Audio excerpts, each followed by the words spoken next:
ci année 2024 bi su ma ko xoolee daanaka ñun pour les garder à vue ñi nga xam ne teg nañ leen loxo indi leen ci commissariat bi ñu ngi toll ci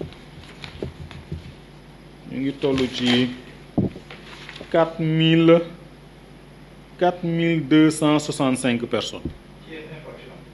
bëri na yii mais ci ñooñu 387 personnes la nga xam ne déféré nañ leen tribunal ci infraction yi li ci gën a am na si 387 personnes yooyu am na 117 personnes yoo xam ne ni ci mbirum drogue lañ leen déféré, soit un pourcentage de 30,23%.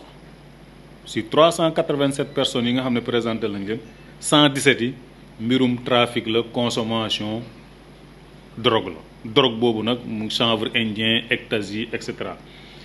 beneen bi nga xam ne moo ëpp ay nit yi ñu déféré mu toll ci 107 personnes, soit 27,64%.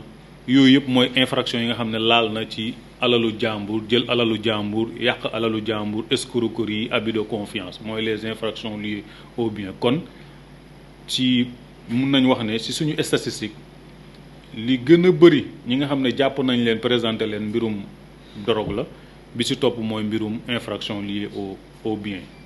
Depuis un certain temps, nous avons constaté par-ci et par-là des cas d'agression. Et ces cas d'agression quand même ont fini, malgré le travail colossal abattu par la police, à installer une certaine psychose du fait de la communication qui a été faite de ces cas d'agression. C'est vrai qu'il y en a, nous ne devons pas le nier, mais quand même, ces cas d'agression ne doivent pas installer une psychose au sein de la population. C'est l'objet de cette rencontre, pour d'abord donner la bonne information à la population, mais également de les rassurer des bonnes dispositions prises par la police locale pour arriver à bout de ce phénomène. Durant ces 3 derniers mois, principalement le mois de novembre et le mois de décembre, nous avons noté quand même quelques cas. Et le dernier en date, c'est suite au concert qu'il y a eu lieu le samedi dernier d'un artiste de la place. Et à la fin du concert, quand même, des groupes de jeunes se sont adonnés à s'attaquer aux fans de l'artiste à la fin du concert sur le chemin du retour.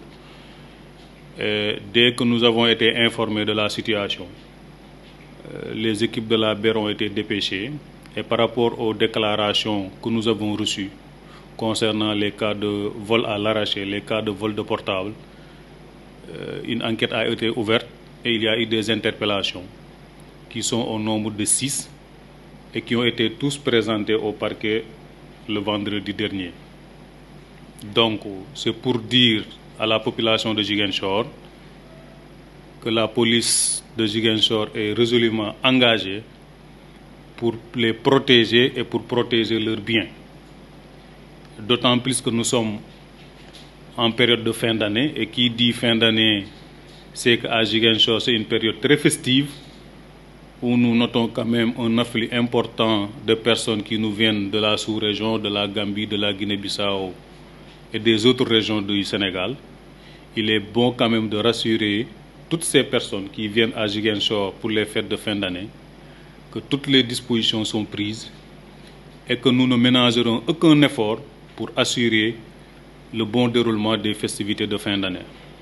Pour ce qui est des cas d'agression, comme je l'ai dit tout à l'heure, beaucoup d'entre eux ont été résolus, surtout pour ce qui concerne les vols de téléphone portable, parce que majoritairement, ce sont des cas qui impliquent des vols de téléphone portable ou bien des vols en numéraire. Pour les cas de vol de portable, à chaque fois que nous sommes saisis d'un cas d'agression, une enquête a été ouverte. Des réquisitions ont été adressées aux opérateurs de téléphonie et nous touchons du bois. Dans la majeure partie des cas quand même, nous avons eu des résultats. Et c'est ce même travail qui est fait également par notre secondaire qui est le poste de police de Yamotogne. Parce que